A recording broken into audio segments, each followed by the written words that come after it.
Year 2019 bago mag-pandemic, nag-umpisa akong i-document yung mga lugar na pinupuntahan ko. Dito rin ako nag-umpisa tuparin yung pangarap kong maging content creator. Kahit motor lang ang gamit ko, ay lumalabas pa rin ako para makakita ng iba't ibang lugar sa Pinas. Ang saya mag-road trip, sobrang nakakatulong sa mental health ko. Kahit walang budget, basta makapag-drive lang sa kalsada, okay na. Ngayon, gusto ko ulit gumala. Gusto ko ulit makakita ng mga bagong lugar, yung tipong maku-culture shock talaga ako. Hi, I'm Jen, at isa akong YouTube animator na nagkakalat dito sa internet. Tara, samahan niyo ako. What's up mga senyoritas and senyoritos? Welcome to Jen's World. Today is another day, another vlog, another camping site na naman ang pupuntahan natin para mag-chill. Bago tayo pumunta doon, syempre sa preparation muna tayo dahil malamig ang lugar na pupuntahan natin. Bumili na din ako ng ibang kagamitan tulad ng portable grill para makapag-ihaw at bonfire tayo doon. Sa last camping kasi namin, nag-rent pa kami ng grill. Bumili na ako kasi baka walang nagpaparent sa mga ibang camping site na pupuntahan natin. Hindi tayo makapag-ihaw. Bumili na din ako ng canopy. Last camping kasi namin, grabe, binagyo kami tapos wala kaming bubong. Kinailangan pa namin mag-rent tapos kinulang pa rin. Wala kaming bubong kung saan kami magluluto. Kaya umorder na ako nito, sana effective. Bumili na din ako ng power bank kasi parang wala tayong pag-chargean doon sa camping site na pupuntahan natin. Sana tumagal to Meron ding portable kitchen para hindi pa kalat-kalat yung mga kitchen utensils natin. Di tulad sa last camping namin, ang kalat ng mga kagamitan. Bumili din kami ng camera holder nilalagay sa leeg para makapag-record kahit nagsiset up or may dala-dala. May mga ilaw din kaming binili dahil walang ilaw doon sa camping site na yon.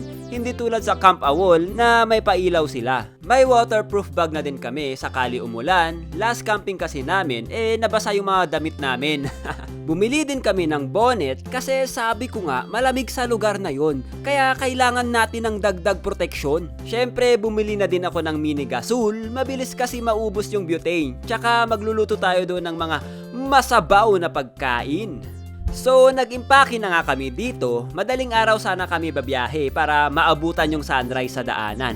Pero pinili ko muna kumpletuhin yung tulog ko para hindi tayo inaantok sa biyahe. Mukhang gumagaling na akong mag-organize.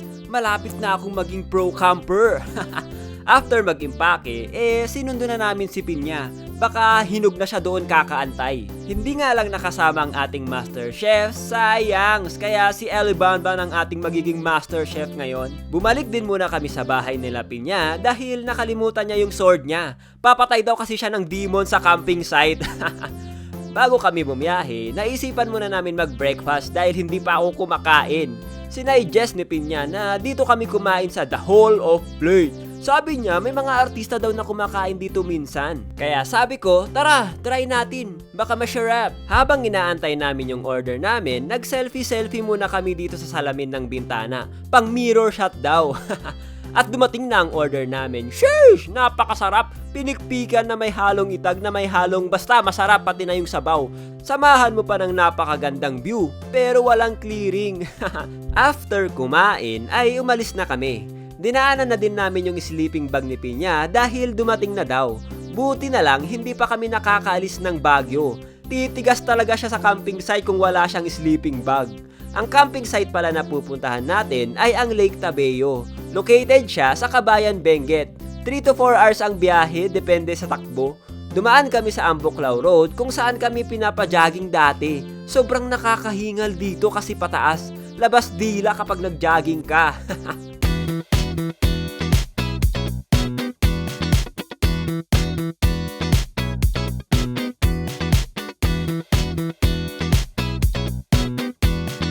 Chinek nga din namin yung Ambuclao Dam kung nagpapakawala sila ng tubig. At positive nga, nagpapakawala sila ng tubig. Sayang doon sana kami dumaan para makita natin ang malapitan. Hindi pa kasi maayos yung kalsada palabas dyan. Lagi kami nag-stop over dyan nung bata kami kapag umuwi kami ng Kabayan. Naging childhood memory ko nga yan Next time daan tayo dyan para makita natin ng malapitan yung dam. After ng ilang oras, nakarating na kami dito sa Bukod kung saan ang hiwalayan papunta sa Kabayan at Nueva Vizcaya. Dito kami nag-i-stop over dati para umihi at kumain. Next time, explore din natin ang Nueva Vizcaya. Baka may mga magagandang camping site din sila doon. After bumili ng drinks at ibang kailangan sa camping, ay tuloy na ulit ang biyahe. After ilang oras, nakarating na kami ng Kabayan. Dumaan muna kami sa public market kasi may nakalimutan pa kaming bilhin, which is yung uling. Dahil kumpleto na ang mga kailangan namin sa camping, ay dumiretso na kami sa Lake Tabeo. Malapit na lang ito sa sentral ng Kabayan.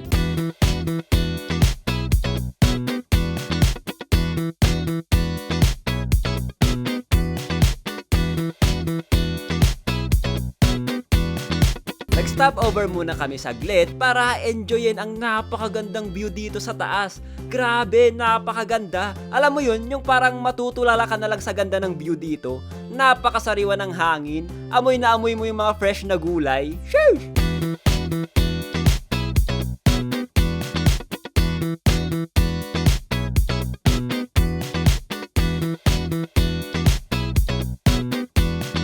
After ng ilang minuto, ay nakarating na kami sa Lake Tabeo. Grabe, napahuwaw kaming lahat sa ganda! Actually, pangalawang beses ko na nakapunta dito. Nakapag-trail na kami nila Pinya dito sa Four Mystical Lakes. Pero yung mag-camping, hindi ko pa na-try. Kaya sabi ko sa sarili ko, pag dumating yung araw na kaya ko nang makabili ng mga camping equipment at perang pang-entrance, babalik talaga ako dito. At ito na ngayon, napahuwaw pa rin ako kahit pangalawang beses ko na dito. Medyo matagal-tagal na nga din yun 5 years ago pa. So, naghanap na kami ng spot ni Pinya. Medyo nahirapan nga lang kami maghanap ng spot kasi may mga nauna ng camper sa amin. Ayaw naman namin harangan yung view nila sa lake, kaya ang napili na lang namin dito sa dulo. Okay lang din kasi tabi kami ng lake, napakaganda ng view. Kita nyo naman, kinakalculate pa namin paano ang magiging setup namin. Kala mo talaga mga pro campers. After mag-calculate kung paano ang setup, nagbaba na kami ng gamit para makapag-setup na bago pa abutin ng gabi.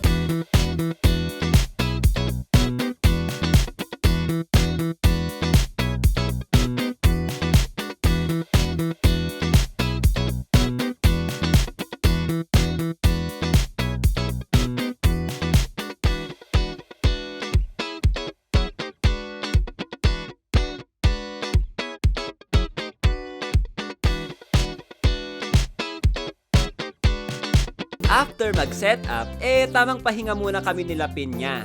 Ine-enjoy ang ganda ng Lake Tabeo. Syempre, tinesting na din ni Pinya ang kanyang sleeping bag. Effective kaya ang sleeping bag ni Pinya? Malalaman natin bukas ng umaga. Inaantay namin gumabi para makapag-hotpot na kami. At habang inaantay, pumunta muna kami ni Pinya dito sa puno malapit sa spot namin.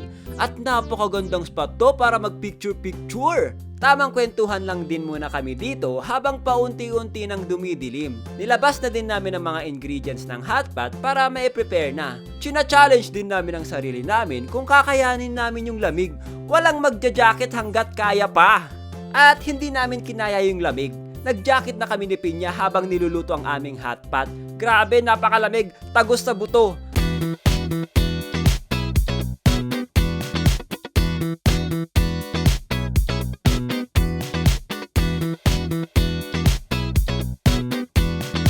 Dahil luto na ang ating hotpot, kainan time na. Hotpot ang pinili namin kainin dito kasi perfect to sa malamig na lugar. Kaya kung pupunta kayo dito, try nyo mag-hotpot.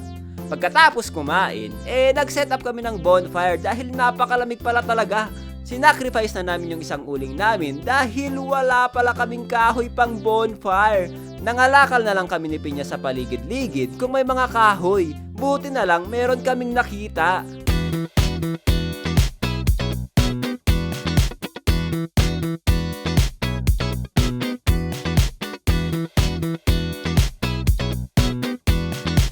Day 2. Ang sarap gumising dito sa Lake Tabeo mga tolls. May something na binibigay tong lake na to. Parang sinasabi niya na, "Hoy, gumising ka ng tamad ka, magbanat ka na ng buto." De, joke lang guys. Sobrang nakaka-relax gumising dito. Unang papasok sa isip mo, magkape. Syempre, stretching muna tayo para magising-gising ang ating mga muscles. Pagkatapos, enjoyin ang napakasarap na kape kaharap ang napaka-majestic na Lake Tabeo. Ang ganda talaga dito, parang kinukuha ng lake yung mga stress at pagod mo sa buhay. So amazing! Pero si Pinya daw, hindi nakatulog dahil sa lamig. mahina. Pero legit din nga, ang hirap makuha yung tulog dahil sa lamig. Kahit patong-patong na yung kumot mo, tagos pa rin talaga.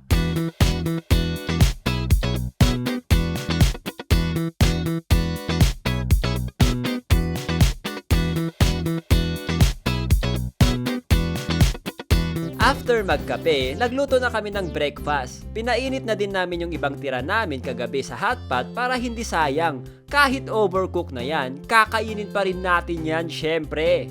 Pagkatapos kumain, inayos din muna namin yung canopy namin kasi tumatama yung init sa loob. Medyo mainit din to kapag tirik yung araw, masakit sa balat. Pero kapag gabi, sobrang lamig naman.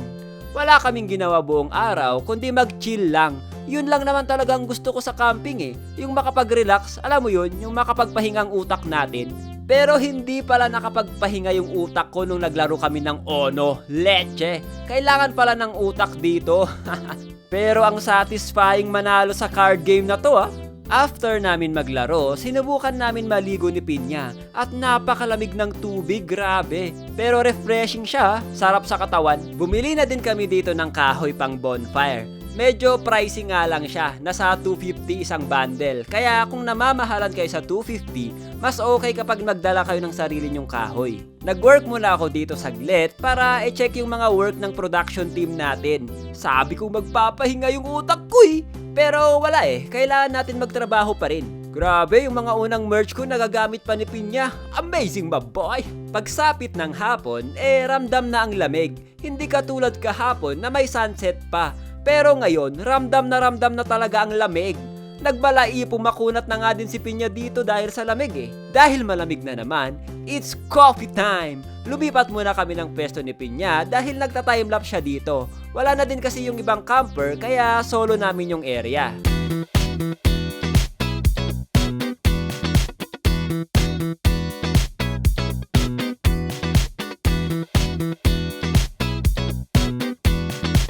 Maaga na din kami nag-bonfire dahil grabe talaga yung lamig. Nag-set up na din kami ng ilaw para maliwanag ang buhay. Ang lulutuin natin ngayong dinner ay inihaw na tuna ni Chef Eli Bonbon. Pero nung naluto na at aming tinikman, makati sa dila. Leche, sira na pala yung tuna na binili namin. Sayang! Hindi kasi ako marunong tumingin ng fresh na tuna Sa mga marunong tumingin ng fresh na tuna, ano ang mga tips nyo dyan? Comment naman kayo. Thanks! So dahil nadismaya kami sa tuna, nagluto na lang ulit si Chef Eli Bonbon ng chicken inasal.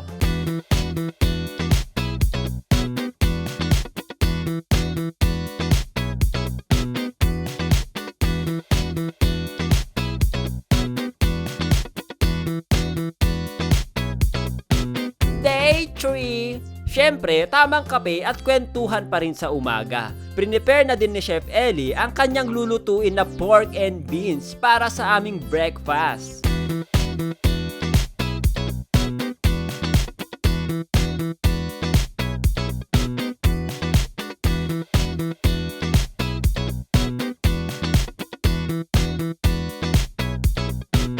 After kumain, magpo-photoshoot daw si Pinya ngayon, pang profile pic niya daw. Sinubukan kong suotin yung wig niya at nagmukha akong Tanjiro on drugs.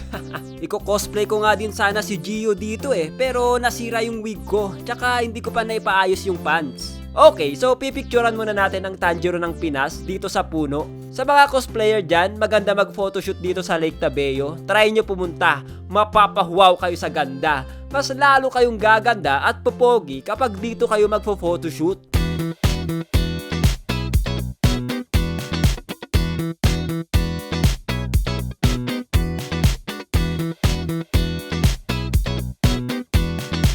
After picturean ng Tanjiro ng Pinas, umidlip muna ako dito kasi ang sarap ng simoy ng hangin. Nakakaantok, grabe. Pagkatapos magpahinga, nag-impake na kami. May mga dumating din na mga ibang campers at mukhang malulupit ang kanilang setup. At naiinggit ako sa kanila. Alam mo yun, yung positive na inggit na mapapasabi ka ng lulupitan ko pa para makabili din ako ng mga malulupit na setup pang camping. Haha.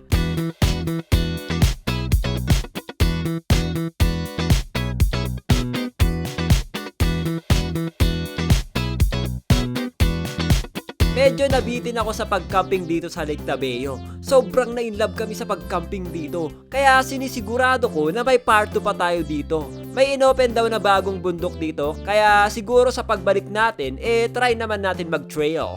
Pumunta din daw dito si Albert Martinez. Ni-reserve niya tong place. Sheesh! Ganun kakayaman! Maulan nga lang ata nung pumunta sila. Buti na lang, natsambahan natin na maganda ang weather ngayon at nakita natin ang kagandahan ng Lake Tabeo. Kahit paalis na kami, hindi pa rin matanggal sa mata namin yung ganda ng lugar. Alright, bago tayo umuwi ng Baguio, bibisita muna tayo sa uncle ko dito sa Kabayan. Malapit lang din sa Lake Tabeo. Kung napanood nyo yung provincial life content ko guys, dito yon. Hindi pa sementado tong kalsada dati, kaya maglalakad talaga kami hanggang sa bahay nila. Ngayon, okay na. Madali na lang makabisita sa kanila. Pag na-stress ako sa buhay, bumibisita ako sa kanila. Ang ganda kasi talaga dito. Ang ganda ng view, sariwang hangin, malayo sa mga kamag-anak mong toxic, malayo sa lugar kung saan ka na-stress.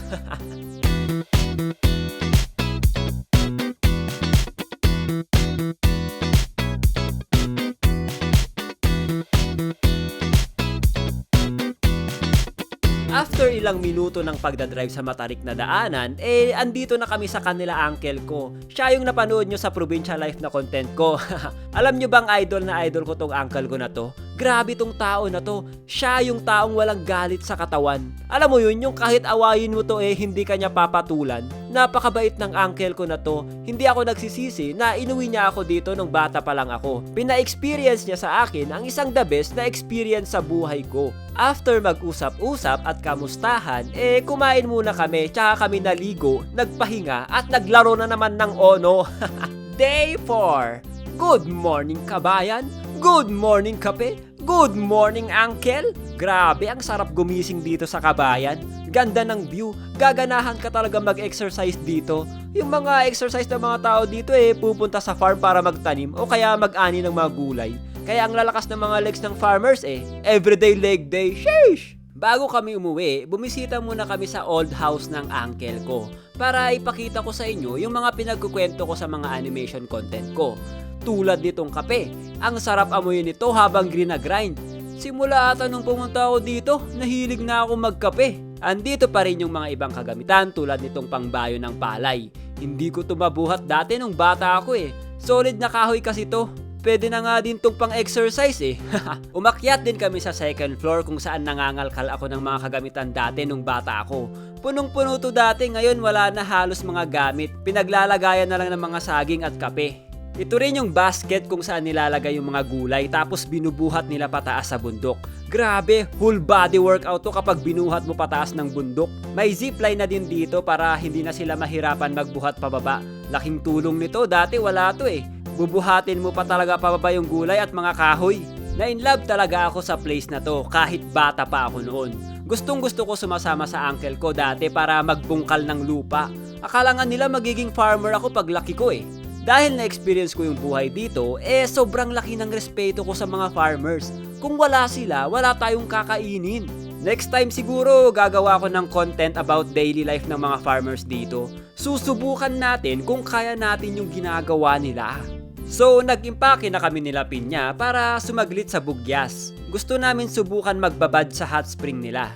Binigyan din kami nila auntie ko ng beans, patatas, saging, luya at syempre yung pinakagusto ko, ang kape. 'Di ba? Napakabait ng mga tao dito. Na-flat nga din pala yung gulong dito ni Night Eye, kaya pinahanginan ko muna para kahit paano makaabot kami sa vulcanizing shop. After mahanginan ay lumarga na kami. Muntik pa nga makalimutan yung baon namin. Buti na lang nakita ng auntie ko. Arigatengsu auntie, uncle, pinsan, balik ulit ako sa susunod. Goodbye kabayan!